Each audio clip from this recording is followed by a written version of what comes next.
fearless warrior known as Red Sonja embarks on a quest to both avenge the murder of her family and rid her kingdom of tyrannical rule from the evil Queen Gidrin. Hello, everyone. I'm Caleb Leger. I'm Connor Eyzaguirre. Welcome to a new episode of Beyond the Bad.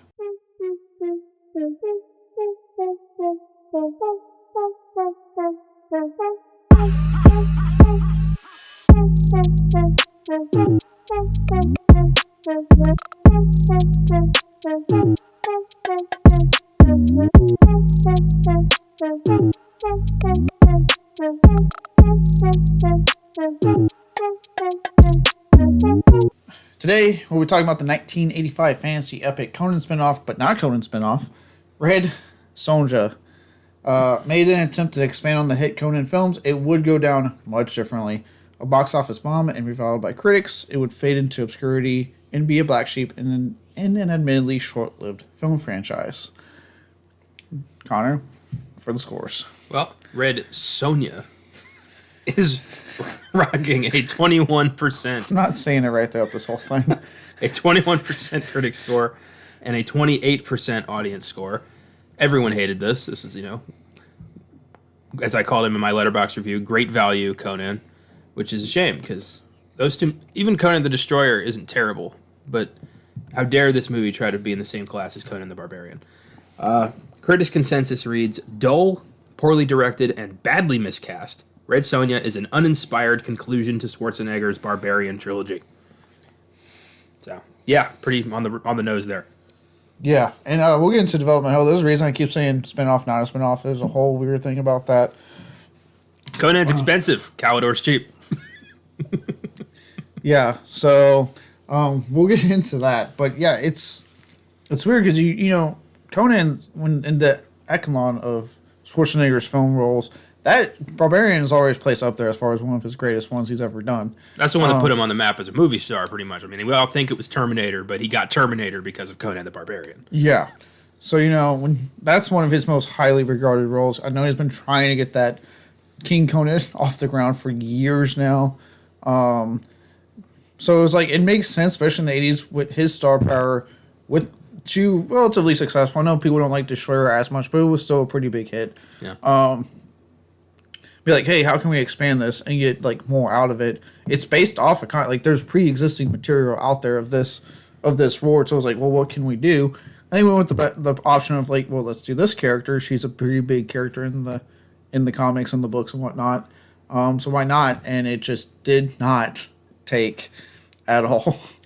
Yeah, it's just because Arnold Schwarzenegger was a hulking bodybuilder who didn't really speak English that well doesn't mean Red Sonja also has to be a pretty hulking woman who doesn't speak English that well. It's just weird that they tried to basically make female Conan in all the wrong ways. Yeah, well, there's some producer we'll name that it's not his first time on this show. He's attached. Before we do that, I came up with a good question.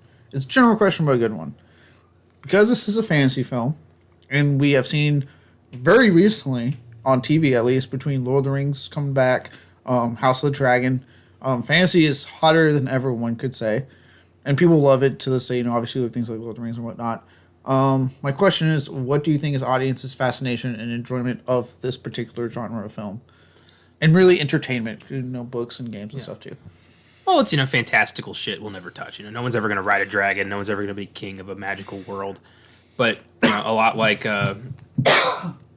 we just talked about, we had an episode recently where we had a question similar to this. We probably did, and I'm fucking mind blanking. So am I. But it was about, it was celebrity. It was about celebrity. I'm still here. That's what it was. But yeah, most of us live mundane lives where we have very little excitement and memorable giant landmarks in our lives. So when we see celebrity or fantasy or sci-fi and big monumental cool shit, we get attached to it because we're like, oh, I wish my life was that cool. Yeah.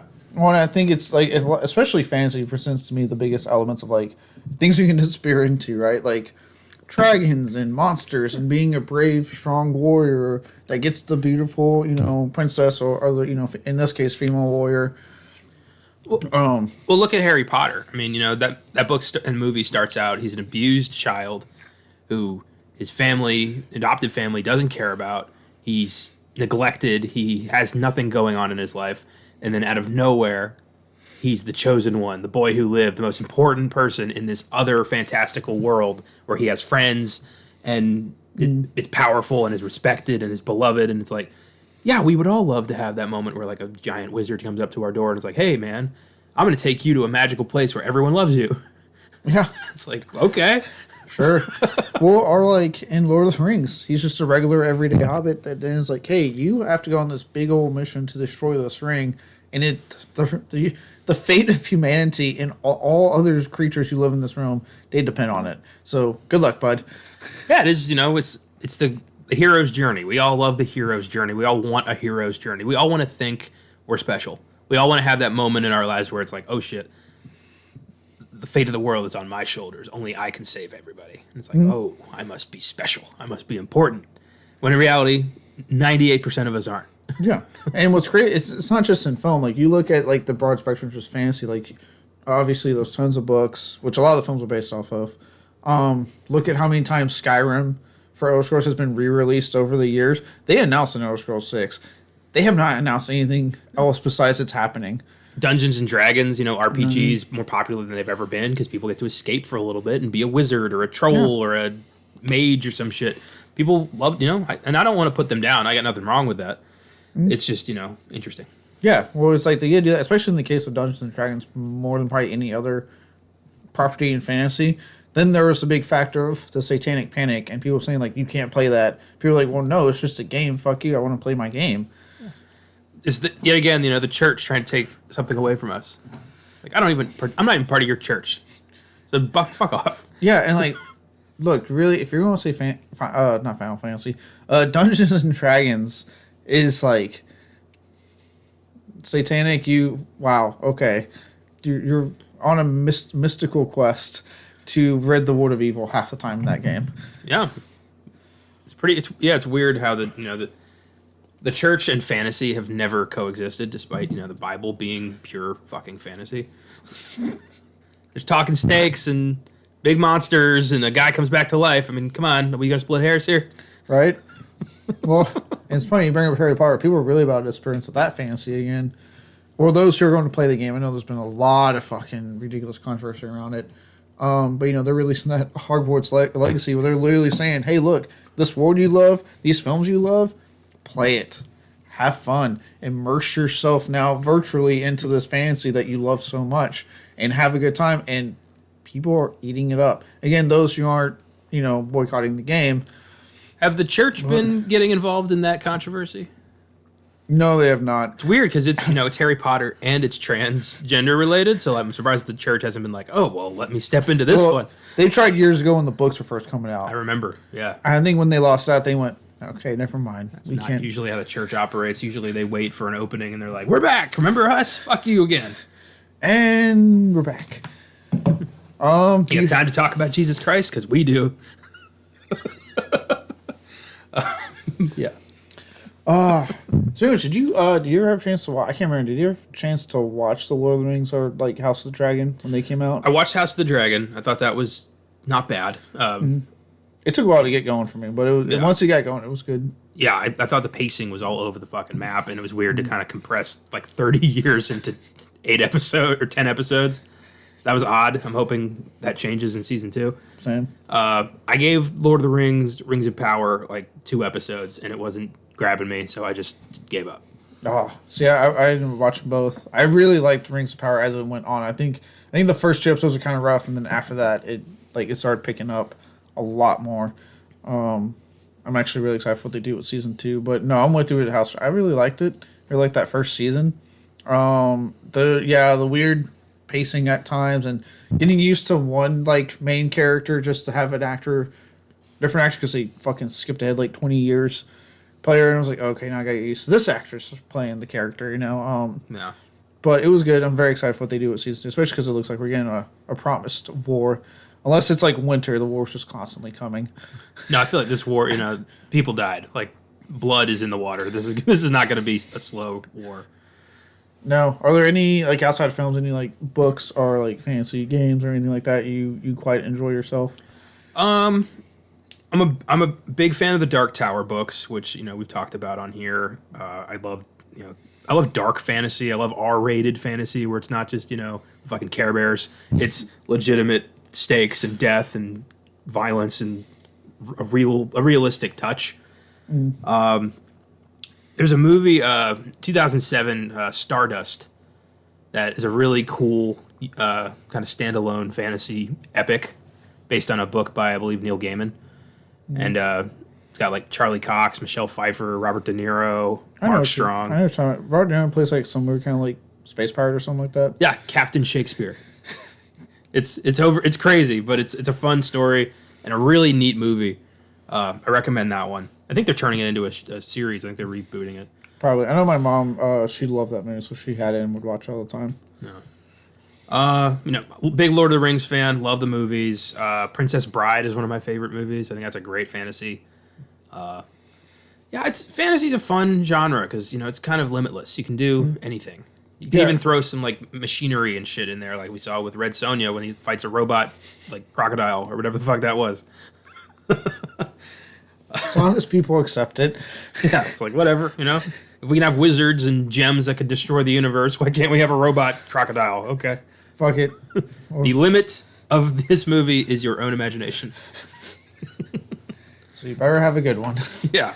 I'm kind of. I know I've talked about it too. I love the Dark Tower. I'm very looking forward to what Mike Flanagan's going to do with it for Amazon Prime. I have a question. I'm curious on your stance with this. Do you consider Star Wars to be sci-fi or fantasy? Ooh, that's a good one. I say more sci-fi, but it's tough because it does include a lot of elements of fantasy into it. Yeah, it's got the whole Chosen One thing, and you can. But the cool thing, especially with the original trilogy, not necessarily with like the more recent films and stuff. And I would say the shows have been kind of harkening back to it, like with Mandalorian, they've been harkening back to how it was, which is like that's a series that kind of like it was to me mainly sci-fi, but it would pull from so much other stuff. Like Lucas, to his credit, I know I kind of shut off him from the past, but to his credit, he did pull from a lot of interesting genres like fantasy and westerns. You could tell those are big, huge western influence in those first three films. He just whatever worked to make it work, he did. So I do respect that part with the original trilogy. And again, the shows like The Mandalorian have been going back to that. I never really saw that necessarily in like the prequels. In the sequel trilogy, they felt like just straight up sci-fi films. I feel like sci-fi is always a bit more bleak than fantasy. Sci-fi is always like, the world has changed and kind of moved on without you. And, things are governmental control and all that. And fantasy is kind of like the world is free and evil's trying to take it down, but, you can save it. With sci-fi, it's like the world lost. You're not saving shit. Yeah, fantasy's like, look, the enemy is a tower with an eye, and we need to take it down because this eye tower is really powerful. Sci-fi is always like, we got a fascist government that's 300 years into its domain, and no one can stop it. Even if you kill the leader, there'll be one in his place. Yeah, and I love sci-fi too. I just, sometimes a little optimism goes a long way. Lord of the Rings is uplifting. I'm gonna watch that. And sure, I'll watch a movie like Starship Troopers, which is fun, but also it's insanely fascist and very bleak, and people die. Yeah, but I mean, it's better than what I've heard the book is on that one. I tried to read the book. I couldn't do it. I couldn't get into it. Yeah, Verhoeven apparently hated the book. He's like, I'm not doing this. We're making it different. He's like, I need soap opera stars. I need white people playing Brazilians, and I need bugs. Give me bugs. Lots of them. The man with the most chiseled chin you can think of. So I know some guy named Casper Van Dien. Show me. I want Busey's kid. I want Denise Richards. And I want another female aggressively going after our male character. I want that guy. I'm pretty sure it's from Melrose Place, but I'm not entirely sure about that. I'm Verhoeven, God damn it. I love Starship Troopers to death, though. That is one of my favorite movies. Oh, yeah.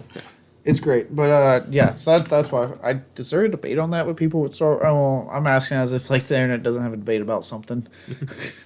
What about, like, Star Wars? Yeah. Yeah, it's got a sci-fi aesthetic, but a fantasy story, which is kind of makes it this weird hybrid, and there's definitely a sides to that.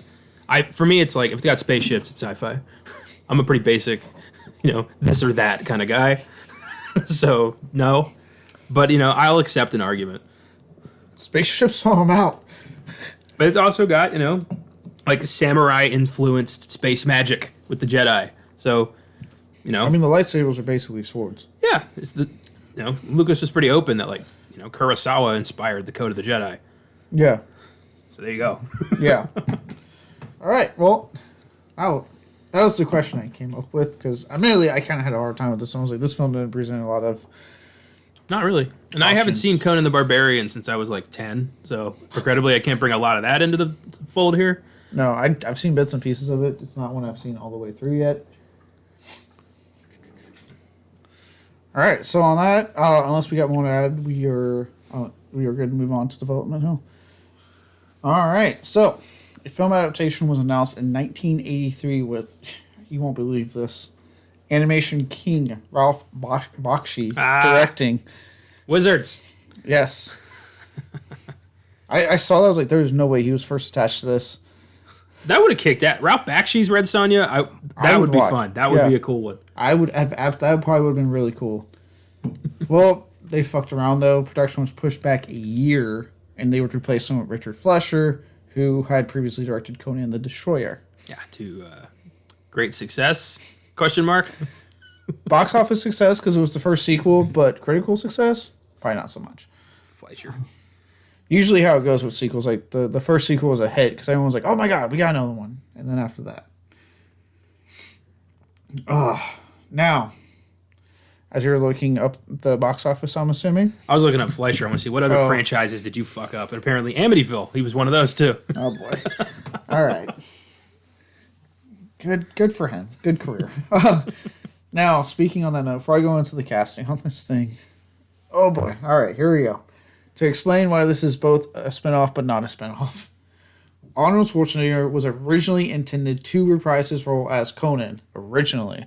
He signed on to be Conan. Star of the comic book in which Red Sonjia first appeared. But somehow or another, the film didn't have the rights to his name. If this was a greenlit official third movie, how did that happen? That got pushed back a year, I should point out. So like it ran out? I maybe, I don't know. Apparently that's what happened. That's why it's like a spinoff but not a spinoff, because yes, he was going to be Conan. It was going to be very much in that but they didn't have the rights to his name. So they were like, fuck. Oh my god. What a fuck up. That is the main reason why he is called Calidor. Now, fans, to try to find a way to make this work in their heads, as we tend to do, they've come up with an unofficial explanation that Calidor is merely a traveling name, which is a common feature in the fantasy genre to begin with, where they adopt some other name so no one knows who they actually are. Yeah, Ben Kenobi. I got you. Yeah. I'll take it. You know what? Sure. Funny how nobody else recognized him. Like, hey, you look suspiciously like a certain barbarian. Didn't you do some destroying once? Yeah. Well, I guess that's their part. Like, that's their part of the theory. Like, it takes place somewhere where they may not have heard of him, so it works out. Why not? Okay, sure. Like I said, it's a fan theory. It's what they've latched on to say, like, okay, this is how we can explain it. No one from this production has ever said otherwise. Probably because the movie sucked so hard that nobody bothered to, bring forth an official explanation because people stopped asking pretty quickly. Yes. So that's why. That explains my beginning. I said, like, not spinoff, but spinoff, because it is, but it isn't. It's fucking stupid. As for the casting process, before I move on to the other people, this one you found when we were watching, but I want to point out and make sure it's on the air. So starting with Schwarzenegger, he originally signed on only to be a glorified cameo, which he did as a favor to producer. Here it comes, ladies and gentlemen, Dino De Laurentiis. There's the rub. There it is. Yeah. I love that he was like, I will be Conan briefly. And there was going to be like a, Red Sonja, you too are quite a barbarian. Here, take this sword. If you ever need me, don't ask. They can't afford me. And she gets a franchise. Yeah. Well, that's not how it happened, folks. Because he was quite surprised himself. Schwarzenegger, not De Laurentiis, because he conceived this whole shit. Yeah, he wasn't surprised. Yeah. Schwarzenegger was surprised when he stayed on set for 4 fucking weeks. 3 weeks longer than expected for his cameo. A cameo is supposed to take like a day and a half. He should have. Frankly, Arnold should have realized. I think I might be more involved than I was led to believe. I wonder if the reported affair between him and the main star kept him going for those 4 weeks. That right in the middle of her marriage to Sylvester Stallone, which finally gives a reason to the beef they've had for most of the 20th century. Like, great. So I wonder if he did have a suspicion, but then they started their affair, and he's like, you know what, this is pretty good. I'll stay. I can wait. Yeah, that never comes up when they're talking about the feud. It's like, oh yeah, Sly's like, oh, I was going after projects and he was going after projects. I did Rambo, he did Commando, and it's never like, oh, he fucked my wife. That would kind of be the first thing I'd talk about. It's like, why do you hate Arnold Schwarzenegger? Well, let me tell you. Let me start. Now, we don't know this. That's just my theory. Fan theory is that Brigitte Nielsen was keeping that shit on lockdown for 4 weeks to keep him going.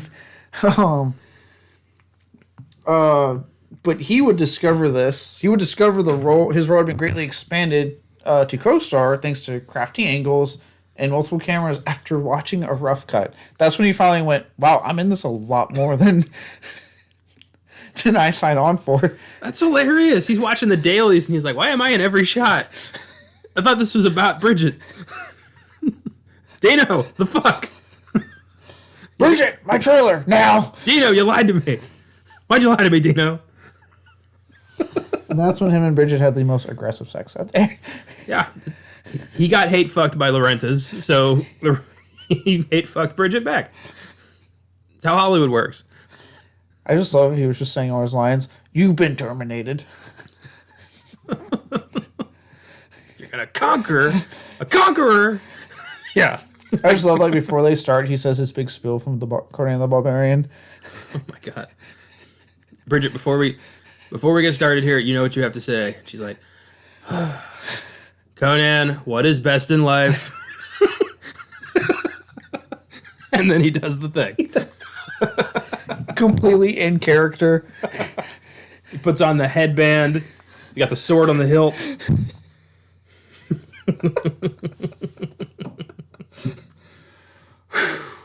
Point is, look, Arnold Schwarzenegger, one of my top favorite action stars. I don't condone the insane amount of cheating this man did. He was married to Maria Shriver. Holy shit. Here's the thing, though. When you're Mr. Universe and the biggest box office star in the world, who the hell thought he was being faithful? Are you kidding me? His wife or his ex. Yeah, no, Maria, come on. You had to suspect something. You think she watched, like, Conan Barbarian and went, when he made his speech? Like, maybe. You don't think every woman who wandered out of that mansion with wobbly legs was, playing with Conan's sword? Come on. You can't be that delusional. I just had a visual of a woman just walking out, like, badly walking after some rumpus time with Schwarzenegger. Yeah. It's none of them. All of them. Like, being famous equates to quite a lot of cheating. Before we get back into this, what's really crazy about this whole thing, real quick, is when he ran for governor and all those women came out about what he did to them, and he went sorry, and the whole time Maria's like, he's better now. A whole lot of women just came out, Maria. It took, it took fathering a child secretly for like 13 years with the maid for her to go like, that's the line. You ever seen that kid? No. He looks like a browner Arnold Schwarzenegger. You have to be a fucking idiot to not realize he was the father of this muscular-ass giant child. No. Maria was quite surprised that day. Yeah. Unbelievable. But, Yeah. he ran Republican, so they condone quite a lot of cheating. This is true. But yeah, so as far as to wrap this shit up on Schwarzenegger, in response, Schwarzenegger decided to terminate his 10-year contract with De Laurentiis. Yeah. And we mean like business-like, not like, with a shotgun. I figured both. I saw terminate. I went, oh God. I bet when he went baby. up to Dino and he's like, I'm terminating my contract. And Dino's like, nice one, Arnold. Like, no, I don't work for you anymore. You fucked me. I won't be back. Good one. So yeah, that ends their relationship. I guarantee you not the last time De Laurentiis will be on this show. That man was a fucking prolific producer back in the day. Not necessarily the best one. So now, as far as our title character, they went through quite a bit of names before we got to who we have in the film. First up, Sandal Bergman, I believe is how you say it. Yeah.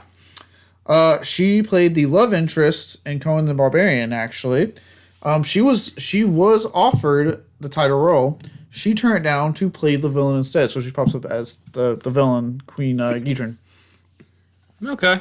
So again, spinoff, but not a spinoff. Yeah, typically in, same franchise films, you don't have multiple people playing different characters. Not always. Sometimes you do. Sometimes, but it's usually they're willing to admit, yeah, it's part of the franchise. Yeah. And she sucked anyway. So yeah, I hope she's better on Barbarian because I didn't really like her as a villain.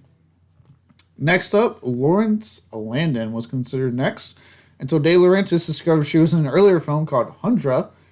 I guess it's similar because he feared it was too similar and decided not to give her the part. Bergman was in Conan the Barbarian. Was that not too similar? That's some bullshit. There's another reason. No, again,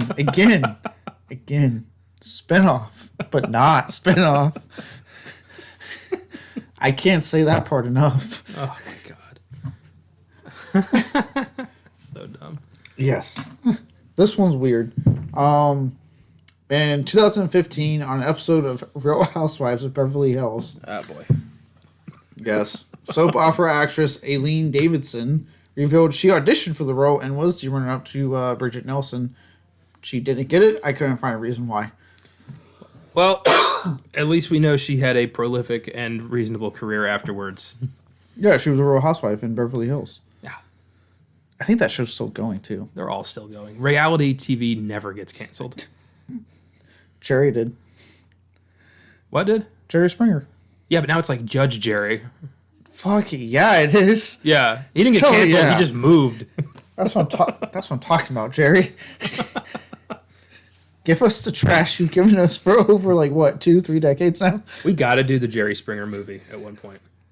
That was a movie? It was a movie called Ringmaster in the late 90s where he played a trashy talk show host who has an epiphany and something. It was apparently horrendous, but it's the only film he ever did. So the opposite of his career where he actually started out a respectable journalist and then had an epiphany of, if I do trash. He was the mayor of Cincinnati, and then he paid for a hooker with a check to services rendered, and no more politician. Like how that's what he wrote. Services rendered. Oh yeah, it's the funniest fucking story. What an idiot. Personal check gonna be okay? Oh yeah, of course. They know that part on the check where you put what's it for, that does not have to be filled out. Well, apparently he felt the need to add that into his his checkbook, make sure it was balanced, so he knew where this $200 went. God damn it. So I'll say most people, for those who even know what checks are nowadays, and if you're younger, the part where you have to write down the reason why, you don't have to write it down. So if it's for secret reasons, don't write it down. Or if it's for secret reasons, fucking pay cash. Yeah, don't use a check. Who uses checks today anyway? But somehow he was able to parlay that into, the Jerry Springer show. Become the king of fucking early morning filth on television. Daytime trash. Jerry.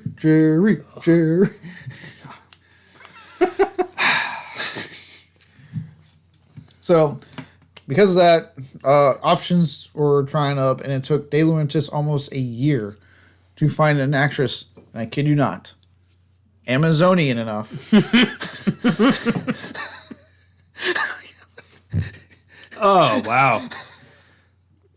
Like, Picturing the ad in Variety. Wanted Amazon for sword and sorcery movie called De Laurentiis Productions to schedule interview. We will need to see a lot of leg. so much like it's 80s.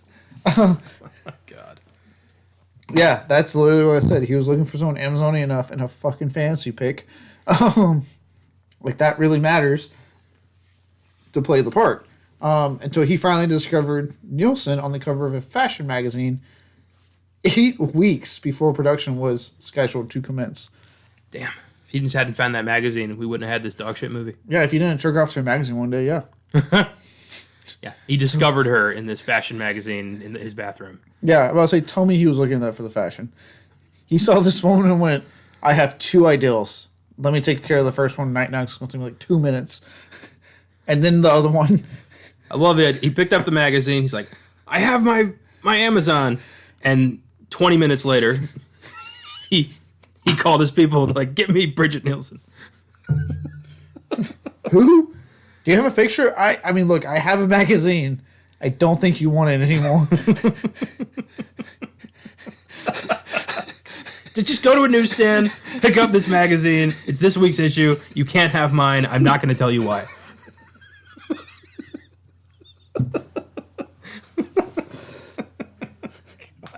Oh God! And Schwarzenegger, he did more than just go to the bathroom. He was like, I'm taking you to my trailer. Yeah, Arnold doesn't use pictures. He uses women, as we've seen over his career. Get to the chopper. Oh. So, with all that said, I couldn't really find anything on the actual production. It looks like nothing really went awry enough to get written about. The only thing I've noticed that, of all people, Ennio Morricone. Ennio Morricone.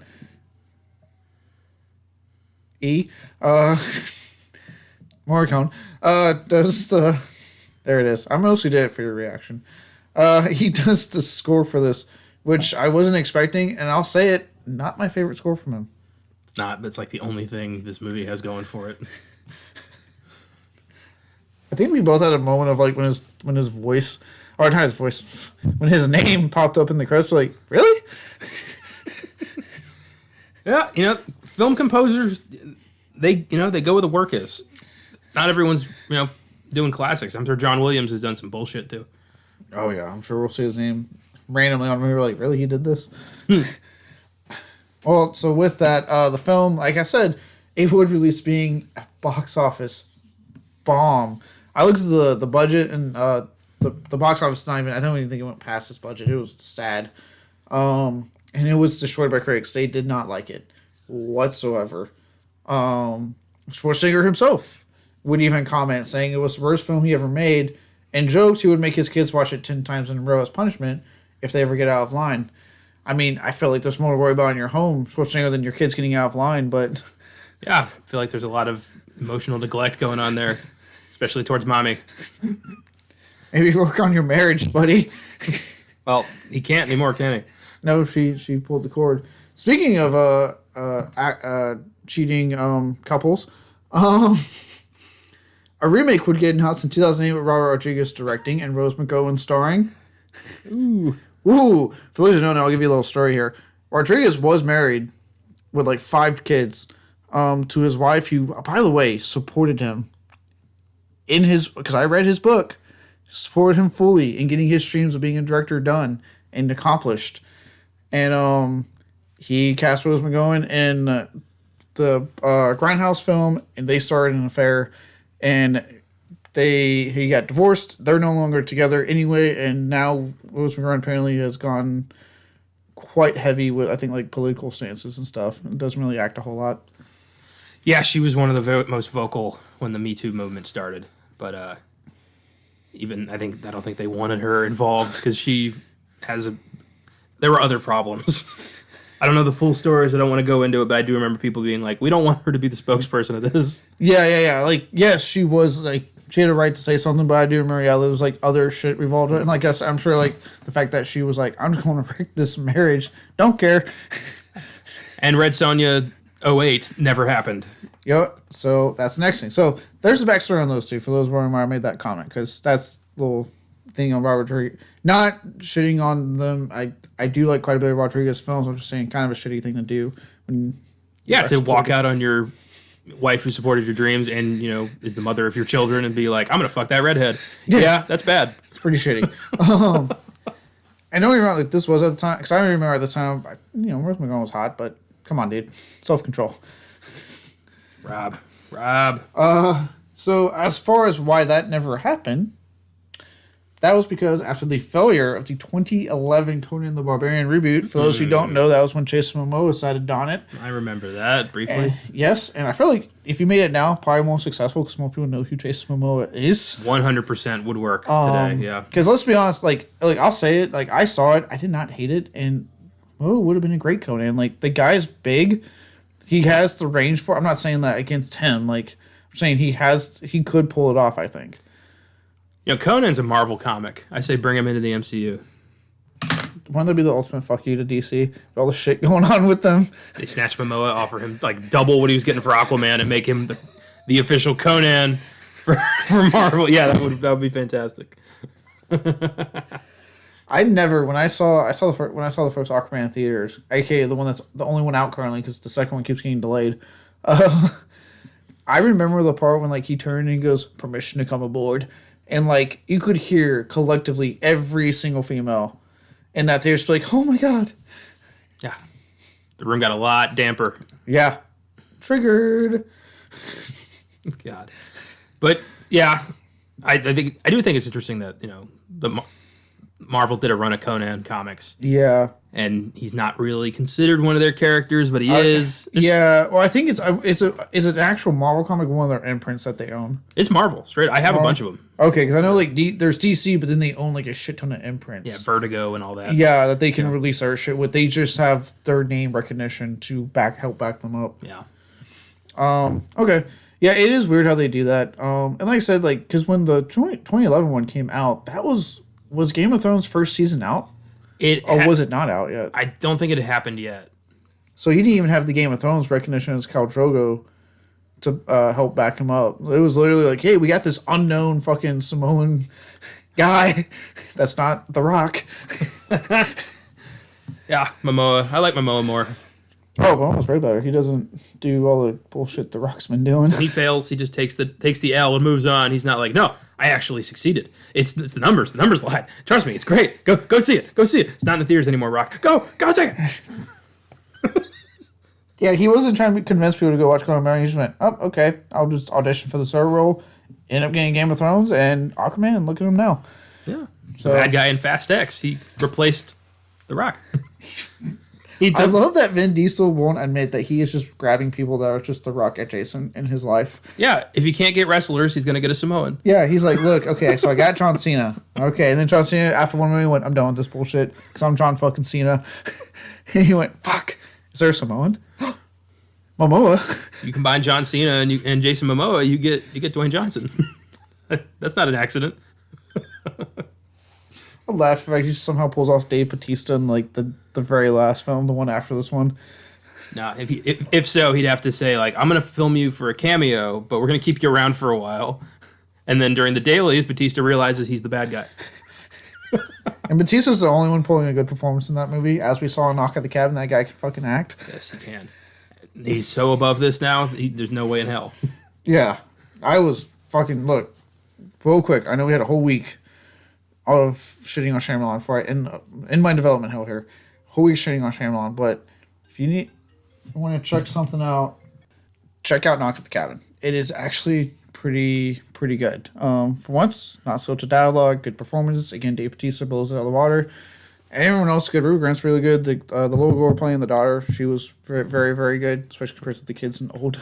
It's not really a horror though. I throw it. It's more of a dark drama, but really good movie. I was impressed. So bring it on. Go see it. What yeah, so with that said, let's wrap up Development Hell with this. So after that failure, right, of the 2011 Conan the Barbarian reboot, they would both, unsurprisingly, because they were fucking, back out of the film. Not each other, though. They would both back out, and the film would be stuck in development hell since. If you look on Wikipedia, it has a cast, it has a bunch of people attached to it, but there's still no release date, still no actual hope that this is coming out. It's weird, yeah. I mean, I feel like it's been enough of a gap between the 85 one and this one where people are willing, I believe, to give it a chance. I don't know if it'll be good, but, try to make it good. Yeah, if anything, you have a chance because they're not getting that King Conan off the ground anytime soon, apparently. Schwarzenegger has been trying. You could probably get Arnold back as Lord Calidor if you just tell him he'll only be there for like a day. But then just, keep stringing him along. If that happened to him again, he might kill somebody. He might kill the main actress, so let's be safe. But that's all I have on Development Hell.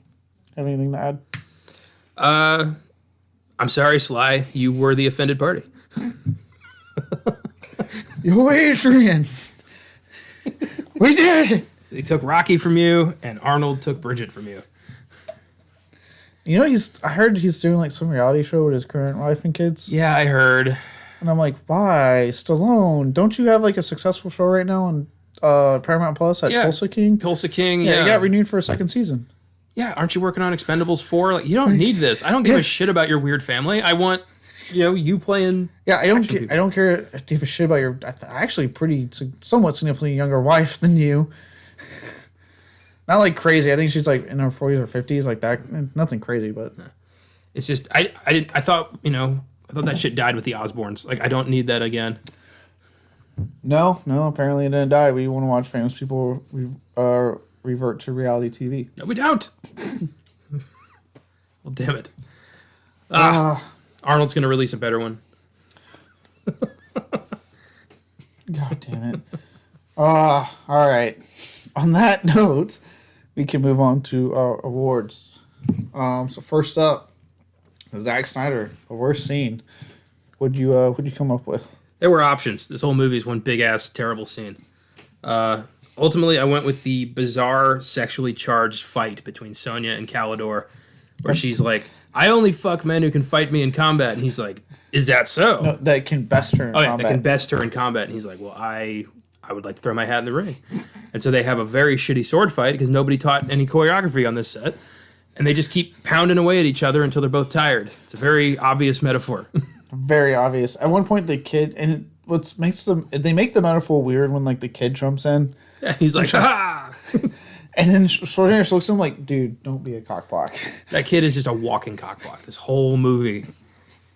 Oh my god. But yeah, that whole scene was, and it just peters out, and they just pass out, and no one fucks, and they're both kind of embarrassed, and then they just move on. Yeah, it's really weird. It's like, look, it's 80s PG-13. Like, I know you can get away with some shit. Like, are you serious right now? Like, this is what you give me? It's just some people having a petty sword fight. It peters out, and then nothing. Yeah. Unreal. So, yeah, that's what I went with. What did you go with? Good one. You mentioned it earlier. I put the when they're fighting the fucking sea cave monster robot thing with the water like rapidly rising at the same time. It's just so ridiculous because like our Tyler character hopes in no way, shape, or form for the longest time with this fight. Schwarzenegger just the weirdest yell and like hops into the water. After we've learned that he's just been creepily following them along. Well, I love he just grabs onto the thing for dear life and then almost drowns. Yeah, and then at one point says like, it's a robot, I can't kill it. Like, what's the difference? Rip its eyes out, and then it starts like shrieking and rolling, and they just leave. Yeah, it's fucking. It's like, okay, look, the Troy of fantasy movies is like watching what monsters are going to fight, and so when you can't deliver on that, what am I watching for? And then just throwing machines into this, like Masters of the Universe did the same thing when Colton and I did that on this show a while back. Like they got guns and shit, and there's like robots, but it's also like fantasy portals and magic and whatnot. Magic and science combined it's a slippery slope to nonsense. So you got to really be good at it, and I've yet to see it successfully pulled off. No, it's a weird slope to do, and it never makes sense. It does not. In fact, I think Dark Tower is probably the only time where it's worked out. Yeah, and even then, it worked out in the book, and then they tried doing shit in the movie. And yeah. But we have a whole beyond the bat on that one. Yeah, and we've got hope, because Flanagan's got the reins now. Flanagan has the touch. He's got the power. But he does. He is Midas. Every single King property he's touched has been fucking beautiful. Yeah. So let him do it. If anybody deserves it, it's him. Yeah. Let him do it. Give him his cast of regulars he likes to cast. You know, Kate Siegel's probably going to be in it because they're married and she's and all that stuff. Which is actually not a dig because I think she's a really good actress. So, you know, we'll get his regulars and all that stuff. I'm very curious on, like, who he has in mind for Roland. I think Ewan McGregor would make a decent Man in Black. Ooh, that's a good one. Yeah, he's worked with him on Dr. Sleep. Like, I think he'd be my pick if we're going, like, big budget. Yeah, because we got to get past McConaughey. Like, that seemed like an ideal pick until we got that movie. Right, yeah. Damn. I don't know to blame McConaughey or the script on that one. It's just like, okay, well, I guess I thought it was a good idea. I think there's a lot of... Well, we talked about it. We know all the problems with the Dark Tower. Yeah, so, ooh, God. But, yeah, that pick for... Ewan McGregor in anything. I fucking love that guy. Oh, yeah. So yeah, that was my scene. Just the dumbest fucking fight scene I had to watch. And she just hops in the water and, you know, can maintain her entire clothing that looks like it's ready to come off in any second. All right. Now for our newly named M. Night Shyamalan, the worst line. Yeah. Ed Wood. Goodbye. Goodbye. You know what, Ed Wood? You at least knew what you were doing. And, like, you knew what kind of movies you were making, I should say. You were aware. Shyamalan is making your quality movies. He just doesn't seem to realize it. So he is now the worst line award. I love that we're doing that. Mine comes from, I think his name was Falcor is the dragon from Neverending Story. What was this guy's name? I think it was Falcon. Falcon. Falconini, I don't know. Yeah. Fucker. That's what I'm calling him. The dude that looks like he's from fucking New York. The chubby guy with the bone. He falls through like a tunnel somewhere, falls on, like at the end of the movie, falls on the bad guy's dinner table or something, looks around and goes, "How's the food around here?" And I'm like, no, stop it. What is with all you idiots? There's so many bad characters in this movie, and I don't need a little quick one-liner from the fat guy being like, "Food, I'm fat, I don't need it. I'm past that at this point. How dare you do this to me? Yeah, again, 80s, man. If they had a chance to make fun of anyone that wasn't basically a straight white male, they took it. Fat dudes, Asian kids, and women of all kinds. 80s had no chill about that. Regrettably so, and this movie has all of them. Every last ounce. Oh, God. Mine was one that happened very early on. I just thought it was the dumbest thing to say because it's the most illiterate thing I think I've heard in my life. Oh, boy. But when we see our title character fighting with a randomly Asian master, they never explain, like, the nationalities in this region at all. It's just, like, and I say this because it's the most, like, racist, stereotypical, like, Asian caricature they could come up with for this movie. It's bad. But after the training, he looks at him and goes, "You are the master of the master." I fucking hated that line as soon as he said, I was like, that doesn't even make sense. You're the master or you're not. Like, that's how that works. I think he then tells her something like, "You should smile more." It's like, oh, God. Yeah, it is weird. It's like all of a sudden Red Sonja is like, "You are now a samurai master. Go and save the world." And then she never fights well. At all. At one point, she gets, like, asked about having sex with a bad guy, and she responds by, like, "I'll cut your dick off." How's that sound? Yeah, we called it the fuck toll. It was some guy who's like, "Hey, if you want to get past this, you got to get past this, if you know what I mean." And she's like, "Fuck you, man." And yeah, we get a big centerpiece fight that's horrible. Oh, yeah, it's terrible. I wonder if he did that for everyone. If he was, like, ahead of his time and, like, not discriminating against gender. He's like, It's a man, sir. I don't care. I choose to believe there is only one way to pay that toll, and yeah, everyone has to pay it. He does not care gender. He's like, it gets me off. I don't care. He's here for a good time, not a long time.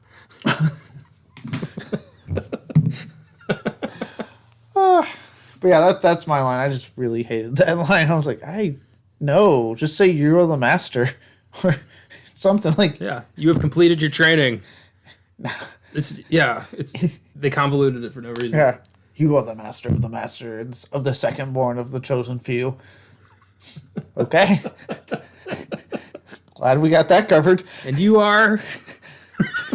We don't get an introduction to this guy. We don't. He's got a giant, like, weird white hairdo and shoulder flags, and he's just the master because he's an old Asian man in this movie. Yeah, it's bad. Oh, God. God damn it. The next up, the Steven Seagal, the worst performance. What did you pick? Because we had pickings quite a bit in this one. As terrible as everyone is in this, no one was taking this away from Bridget Nielsen. Oh, I put her down too. Yeah, she's fucking horrible. She's our lead, and she has no charisma, no presence. She's terrible at fighting. Like, why are we following this chick? Well, we established that De Laurentiis had his time with a magazine cover, and then went, I want her because she made me feel good. I believe it. That's the only explanation, because I don't know. I didn't see the audition, but if she was this good, I don't know. To me, she'll always be Drago's weird Russian wife in Rocky IV. And that worked because she's supposed to be a emotionless robot in that. Oh yeah. In this, no, this is supposed to be our hero, and I didn't feel it once. Not once. Her line delivery is fucking god awful in this. You killed my people. I'm gonna kill you. I will not pay your fuck toll. I will kill you. Give me back the amulet, or whatever that was called. Yeah. And her weird, like, she's supposed to clearly have chemistry with, not Conan, but definitely Conan. And they don't. Like, I feel like Schwarzenegger was the only one trying because he thought it was a glorified cameo the whole time anyway. So he's like, I'll give it my all. Oh, God. Yeah. She knew what was up. Second place was that irritating little kid. Oh, I had him written down too. I was like, this fucking kid. Yeah, Prince something. I didn't catch a name. Prince Fuckface. Now, let me find out, because honestly, I do not recall. I'm not calling him his real name. I hate him with a passion. Prince Tarn. Yeah, Prince Fuckface sounds better. Hey, speaking of which, you know what? That's a good segue into the Michael Bay, the worst filmmaking decision. Hey, how about having an annoying little kid the whole movie? Just walk around. We're twinning now because I put the same thing. How do you watch this movie and not be immediately incensed by this annoying little shit who's like king shit of fuck mountain, being like, kneel before me, I'm gonna fuck you one day, Sonya. He's like 8. It's so annoying. Oh, and the kid gets no redemption scene at all. The whole movie, he's this little fuck. And he's got this fat guy walking around doing stuff for him. The guy clearly is. That he berates the whole movie. That's how we're introduced to him. Is his I guess like his helper or whatever trying to save him, and the kid just berating him, and it doesn't stop. And he's like rude to everyone, and he gets annoying, and he starts like saying, "I'm gonna get old enough to fuck you one day," and it's like that's creepy. And then like one point, like I remember we were joking about like the competition between him and Schwarzenegger. It just felt like that was what should have been the end of the film. It was so weird. And the kid just kind of jumps into every sword fight and is immediately dispatched of like, I got this one. And then someone knocks his ass out and he's like, ah. Yeah. Oh, dude, the big climactic fight where he's like, I'll go in and help you. And he gets knocked into a fucking wall. And then gets trapped and has to get saved. And the whole time I thought, like, you can leave the kid. Oh, my God. The kid's like, he's the template for Jar Jar Binks. Like, oh, God. Yeah. I made the joke when we were watching, when, like, Schwarzenegger had to pick up the fucking thing to let them through. I was like, what if he just dropped it on him, like, right now? Yeah. The prince is dead. Long live the prince. Oops. Even at the end, I love when, like, the kid makes the comment, like, and one day I hope for you to be my queen, or some shit like that. Like, he still has hope, and she finally goes like, that's sweet, but my eyes aren't, and basically like, no, I'm going to fuck the the man with the muscles and I'm fucking off camera. Yeah, it's like, I appreciate that 8-year-old child, but I'm going to bang the Austrian bodybuilder over here. So, deuces. Deuces. I'm literally, when they say cut, we're going to our trailers. Yeah. Good luck with your destroyed country. Have a good one. Have a good one. I'm going to get railed out. By the way, Falcor, whatever the hell your name is, you could always just push him down a hill and say it was the bad guys. No one will care. Yeah. All right. Well, with all that negativity, now moving on to the silver lining. Was there any positives you took out of this film? Not really. So the consolation prize really is, Morricone's score. It's a decent bit of music. It's all the only positive I can really grab out of this, because Morricone, even in the worst of films, can't phone it in. He's a goddamn artist. You think he just, as he was, doing his best work, he was just crying at the quality of the film? If he was drying his eyes with dollar bills. He's just like, oh, God. I have to give it my all, though. I think he was just like, no. All right, here, play it and give me my money. I got another fucking Italian spaghetti restaurant to do. I got to do Once Upon a Time in America, bitch. Give me, come on. TikTok. Let's go. TikTok, motherfucker.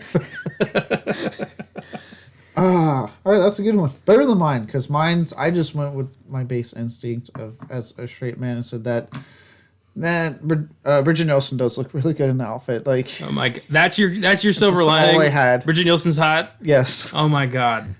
You act like I haven't pulled that card before. I know. I'm always disappointed in you when you do it.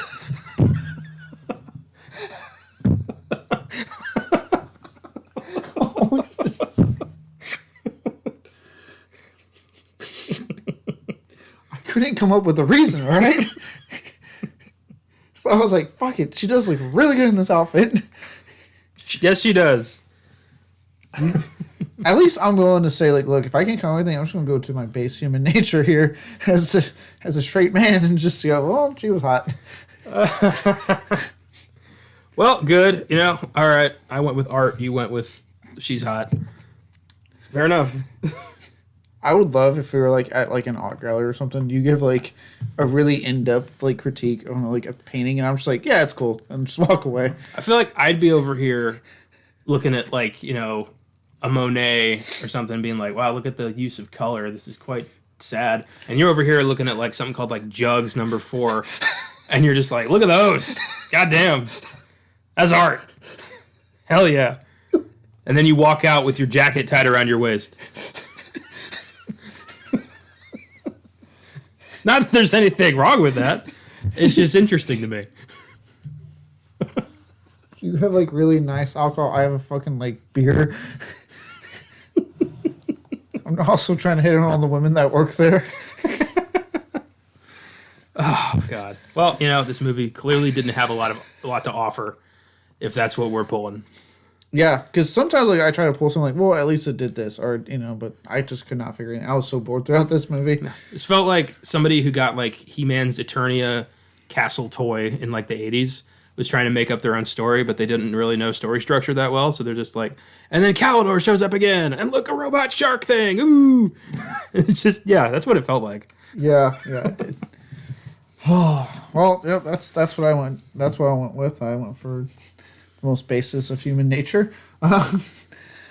And with that, unless you have anything more to add, or any more disappointment from your end, fucking spread, we can go to our next segment and find out what's in the box. What's in the fucking box? Give me the gun. Surprisingly, this film has its fans. I don't doubt it. A lot of them are in German, which I found interesting. But this is rocking a 2.4 out of 5 on Letterboxd. Okay. And I have 4 here that I hope will make you laugh. This first one's from Colin the Dude. Ennio Morricone gives even the smelliest of trash the illusion of grandeur. He tosses away film scores like the Candyman. Silver lining, one of Arnold's best worst performances. 1.5 star. His silver lining is, hey, Arnold sucks pretty hard in this.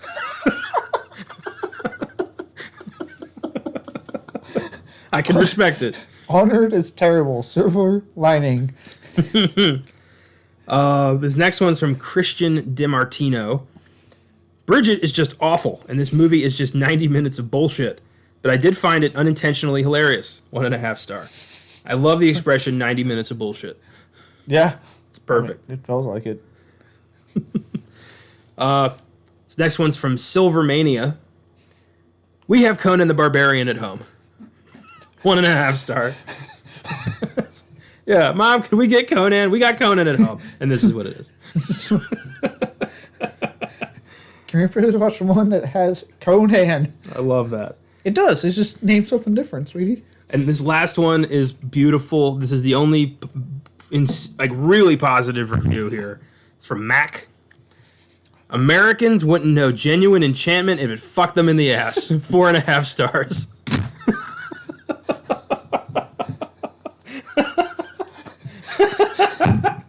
I fucking love that. Just fuck you. 4.5 stars. That's my stance on so many things I love. You like that? Fuck you. Yes, I do. That's what's in the box. God damn. Oh, that was a good one to end it on. Fuck them in the ass.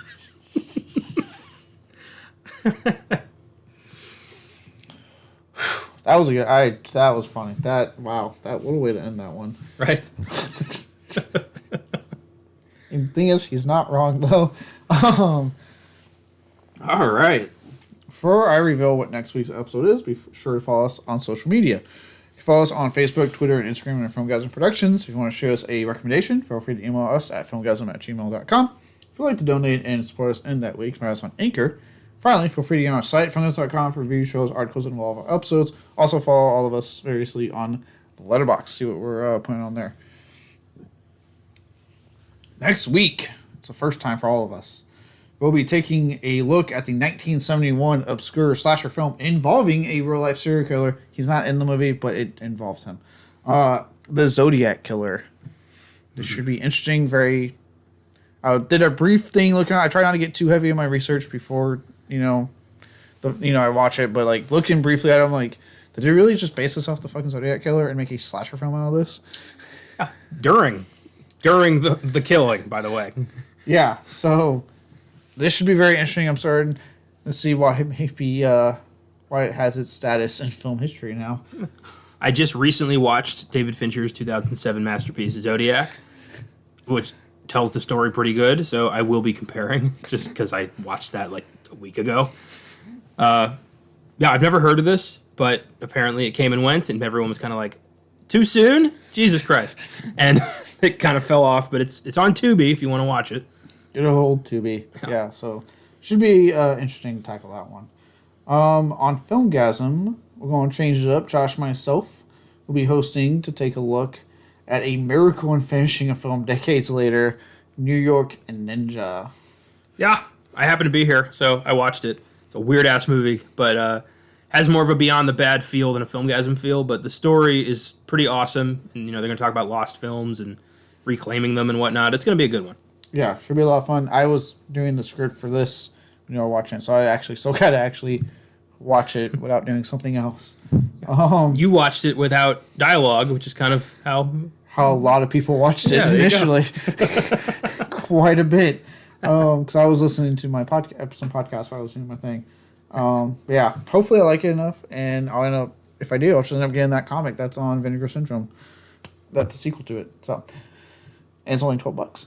On Oscar Sunday, they'll be taking a look at one of the best pirate movies, and also one of the best based off of theme park attraction movies.